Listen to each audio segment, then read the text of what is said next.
Hi guys, jirra jirtu Oromoo koo bakka jirtetti nagaa Rabbii isin biraa jiraatu isiniin jedha. Warroonni chaanaala kanaaf maatii taatan galatooma like naaf godhaa, share naaf godhaa. Warroonni maatii keen ta'an immoo maatii naaf ta'an isiniin jedha. Har'i gaawwanni nani dhufeef viidiyoo wayii isinirraa arguun asirratti maxxansee isinitti argisiisuu hin danda'a. Warroonni beektan immoo hin beektu jechuudha. Akkasii kanaafuu sabboontuu Wallagga Lixaa viidiyoo tokko waraabdee turte. Viidiyoo sanarratti deebisuuf hin dhufe jechuudha gabaabumatti.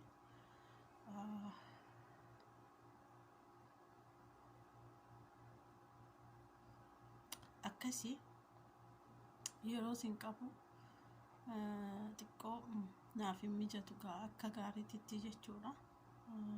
Yoo jarri taraa alaanatti dhufan viidiyoo kana addaan kutuu hin danda'a. Yoo jarri immoo natti dhufuu baatan daqiiquma 10 isin waraabuu hin danda'a jechuudha. Kanaafuu waan isin jedhu wanta raba fideen jiru obboleettii ti'a. Yoo dhimma na arrabsituuf qabaatte malee jechuudha. Wanti raba fidu qabu hin jiru. Xaasaa jette bishaan natti dhugdee beekta moo maal jechuudha? Xaasaa jechuun naaf hin galle. Xaasaa bishaan itti dhugan ani bar nama xaasaa si fakkaata ammootu jechuudha. Ati waa hedduu jette garuu dhimma jetteef sumatu beeka sun dantamataa keetiitii beeki. Ani nama malee xaasaa miti. Xaasaan sitti fakkaata inti fakkaate. Mana madaamii keessa jirta bara. Askirii Saawudiitu akka kee kanatti hin dhaadatu beekta. Namni naa qixxaatu hin jiru, namni maaloo ta'u hin jiru, namni eenyu ta'u hin jiru, namni kamuu nama. Namni kamuu jechuudha nama. Eenyumaa ol nama wallaalummaa mataa keetii ta'uu danda'a malee namaa ol gootee of hin ilaali. Namni beekaa yoo ta'e namaa gadi of buusee isa qabu bira gaafa dhaqxe akka nama qabuutitti, isa dhabe birarree gaafa dhaqxe ammoo akkuma nama dhabaa sanaatitti jiraatta malee ati miidiyaa gubbaatti ol baatee jechuudha. Namni naan qixxaatu hin jiru, namni naan qixxaatu hin jiru. Koottishi siin sodaadhee anuu si dheecha jechuudha. Anuu sodaadheen si dheessa koottu. Ruusii dhummaan biyya Arabaa akkanan bokoksinaani.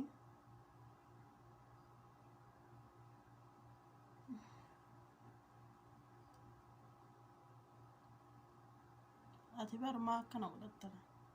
Rakkoon qabu eenyu sitti hime, eenyu sagalee isa si hime yoo jette viidiyoo kana keessatti abbaa isa si himuu hin danda'a ni beekta. Abbaa sana si himuu hin danda'a jechuudha. Askiriidhuma Saawudii taate yaazunyi liqa kunyi jetta. Miidiyaa gubbaate jette namni natti kolfan jettu. Ammootu jetta. Sungaa sagalee Rabbiin naa kenne ati naan kennine akkamiin ta'a? Sagalee Rabbi naa kenne bar. Keenatti dabarsuu barbaadda, kan kee naa kennu barbaadda moo akkam gochuu barbaadda? Ijoollee bismillah namni yoo zim jedhee gad of qabe gowwaadhuma wayii nama seeti moo maal mataa gubbaa nama dhiichifti? Jettee jirtaa sagalee kee dhaga'ee jira. Atillee kaaduu edde jechuudha. Jettee jirtaa sagalee kee dhaga'ee jira.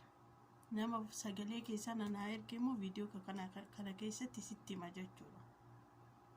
Baay'ee si jaaladhaa, baay'ee si kabajaa, iccitii walii beeknaa, baatii jaatti si qoodhaaf deemnaaneefati jechuudha. Guyyaa takkitti namni dogongoraa walitti nu buuse isayyuu ani akka atii fi Faaxumaa walitti hin buuneef jedheen gidduu keessan dhufe maaliif nama sanaan maaliif akkana goote jedhe malee anamtuu takkallee siif qabaadhee hin beeku jechuudha. Ati garuu waan anan hin qabne gama kana dhuftee ana na fakkaattee gama san deemtee ammoo waan anan hin qabne na dirta jechuudha. Rabbi ofirraa sodaattu ati. Waqtii soomanaa keessa jirtaa bara. waqtii keeriitti dalagatu jechuudha ilmi namaa. Rabbiin nu haa qajeelchu.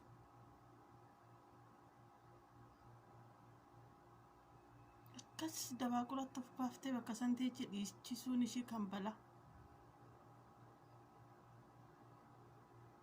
Otoo na bira dhuftee bara nan beeka. Kootu xayyi mana kee hin beektaa miti, maal rakkoo qaba? Bakka nani jiru hin beektaa miti, wal beeknaa miti. Kootu mee anummaanu si sodaatinna jechuudha. Anumtuu si sodaatinna, atumtuu immoo nadhaantitta kootu haaya. Waluma bira jirra, walirraa fageenya kam jirra? Dubbiin bara akka ruuzii garaa qoofanii godhatanii miti lubbu. Akkas. Kanaafuu jettee jirta, eenyuun jettee Faaxumaadhaan jette. Kan natti hime immoo eenyuun Faaxumaadha. Ka sagalee keenyaa fide eenyuun Faaxumaadha. Ishiinis gama kana deemtee gama san deemtee waan baay'ee haasoftiin hin beeka. Hojii ishii. Kunoo sitti meeramee miidiyaa gubbaarratti mee maal qabattee dhufuu hedda. Faaxumaa irratti mitee Faaxumaan immoo naa dabarsitee jirta. Akkam taata gaamee naa himi. Viidiyoo dhufurratti yoo barbaadde immoo sagalee ati jette jecha kee wajjin sii fida. Kuni sabboontuun namaa miti mitiidhaan miitu jedha. Ana immoo na miitee jirtiiti miidhame jedhee jira. Namni abbaa aangotii malee yaani miskiinaan dubbatu jechuudha.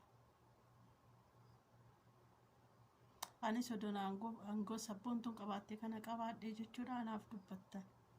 Homaa rakkoon qabu immoo.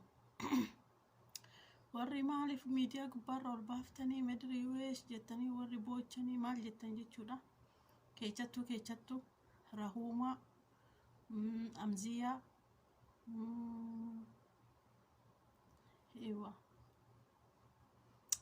jiituu ammarree sanyii mootii sagalee kee dhaggeeffachuu baadhullee ittiin dhibbatina rakkoo takka hin qabu. Aalee yaa lubbuuti rakkoon qabu ofirraa dhiisi. Anumaa fi sabboontutu fixata jechuudha. Achumaas dabartee namni akkamitti namaan xaasaa jedha.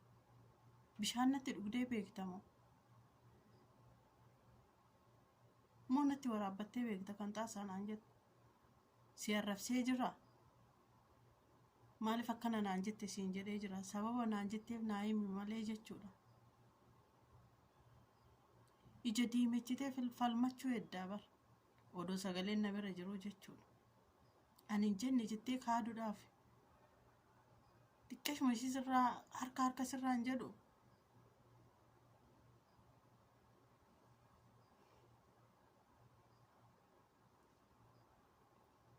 Barbaadde taanaan sabboontuun akka maal taate jechuudha. Sagalittii ati odumaan hin qabne jechuudha. Narratti waraabdee najaata akkana jettee najaata akkana gootee najaata akkana jetteessaan siifi Faaxumaa jechuudha. Walitti qabee tanaan waan isin gootan hunda isaa gubbaa kanarratti ol baasa. Isiniin tolu immoo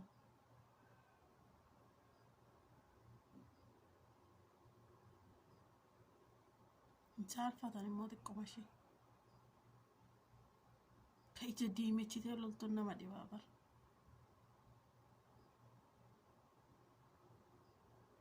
Kubbaayyaa jette. Dabaaqulatti of baafte.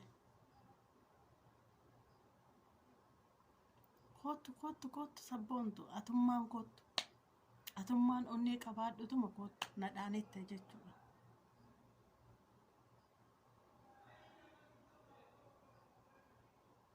Jarri alaa dhufanii jira. Madaammin hirriibaa kaasaa Medirii US kan waan haasoftu dhabdee rakkatti jechuudha.